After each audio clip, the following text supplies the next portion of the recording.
Doctor Jamal है। अच्छा। मैं एमबीबीएस एमडी हूँ और मैं यहाँ जिला अस्पताल सीतापुर में कार्यरत हूँ पिछले 3 साल से। और बाकी हॉस्पिटल है साई संजीवनी में, वहाँ पर भी कार्यरत हूँ। जीईआरडी का नींद की गुणवत्ता और स्वास्थ्य पर प्रभाव। एसिड रिफ्लेक्स तब होता है जब पेट का एसिड भोजन की नली में वापस चला जाता है।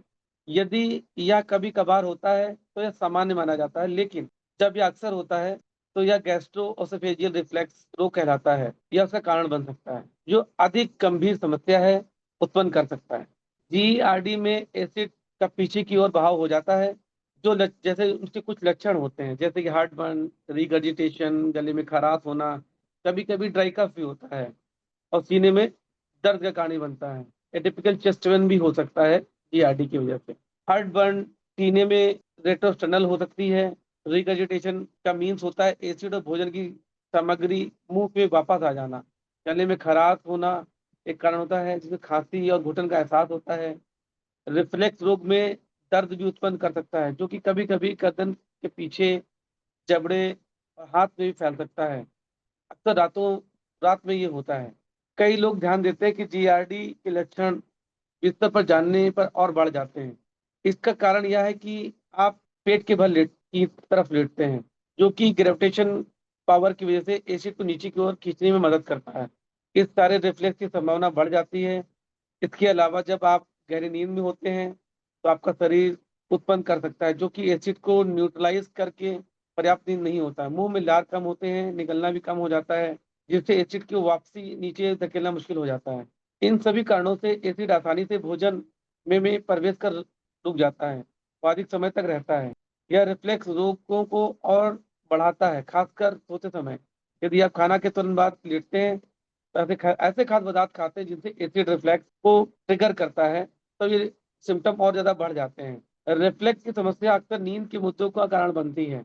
कभी कभी रिफ्लेक्स रोग ओएसए से संबंधित हो सकता है और ऐसी स्थिति में आपको सोने में परेशानी हो सकती है, क्योंकि वायु मार्ग में रुकावट होती है और आप सांस लेने में तकलीफ महसूस करते हैं। तो आपका भोजन रिफ्लेक्स के प्रति अधिक सेंसिटिव हो जाता है और आप ओबेसिटी भी मतलब आप में क्रिएट हो जाती है। कभी कभी आप सांस लेते हो, कभी कभी आप धूम्रपान करते हैं तो एसिड, जैसे कि सिगरेट स्मोकिंग करते हैं या एसिड या फिर अल्कोहल लेते हैं, इससे भी इस पे इफेक्ट पड़ता है। ये भी कॉज है। जीआरडी के लक्षण, कारणों और औपचारिक विकल्पों को जानकर आप इसे बेहतर ढंग से प्रतिबंधित कर सकते हैं। आप अपनी नींद में सुधार ला सकते हैं। यदि आप जीआरडी से ग्रसित हैं तो नींद में आपको मतलब प्रॉपर नींद लेनी चाहिए। जैसे कि आप अपना मील लेने के 2 घंटे के बाद सो जाएं। सपोज अगर आप 8 बजे मील ले रहे हैं और उसके 2 घंटे के बाद आप 10 बजे सोएं, प्रॉपर नींद लें, फिर आप जल्दी से उठने की कोशिश करें और थोड़ा वॉक करें, थोड़ा एक्सरसाइज करें। ये सब चीज़ें होनी चाहिए, जिससे कि प्रॉपर आपकी एक्सरसाइज होना जरूरी है, तो जिससे हार्मोन सीक्रेट होते हैं और बाकी चीज़ों में आपको आराम मिलता है। जीआरडी के लक्षण को कम करने के लिए सुझाव वही, और अच्छी नींद लें। आप अच्छी नींद लेंगे तो आपको पूरा डे अच्छा जाएगा। प्रॉपर तरीके से सारी चीज़ों को, पानी का अधिक से अधिक सेवन करें और ऐसे फलों का सेवन करें जिनसे एसिड पे ट्रिगर ना करे और जिससे बेनिफिट मिलते रहें आपको।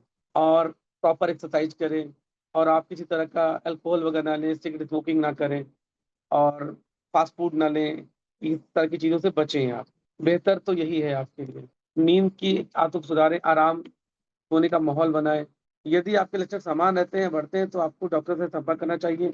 एक विशेषज्ञ डॉक्टर आपकी जांच कर सकता है, कारणों की पहचान कर सकता है और उससे इन्वेस्टिगेशन करा के प्रॉपर आपको, जैसे इंडोस्कोपी की नीड है तो इंडोस्कोपी कराई उसने, या एच पाइलोरी का टेस्ट की नीड है तो एच पाइलोरी टेस्ट कराया उसने। फर्दर अगर कोई टेस्ट कराना हो तो वो भी कराएगा। वो सारी चीजें बेहतर रहेंगी आपके लिए। ऐसा नहीं कि आप अपनी मर्जी से ही दवाई खाए पड़े। मतलब आपको प्रॉपर एक गैस्ट्रोफिजिशियन की नीड है। अगर आपको बार बार आपका ऐसा हो रहा है तो एंडोस्कोप की नीड है, एंडोस्कोपी कराइए, देखिए उसमें क्या सिस्टम, क्या मतलब निकल के आ रहा है कि आपको प्रॉब्लम क्या है। जब तक कि आप कॉज नहीं जानेंगे तब तक कि उसका इलाज नहीं हो सकता अच्छे से। कॉज जाना बहुत जरूरी है। कॉज को जानने के लिए आपको प्रॉपर एक अच्छे डॉक्टर से संपर्क करना पड़ेगा।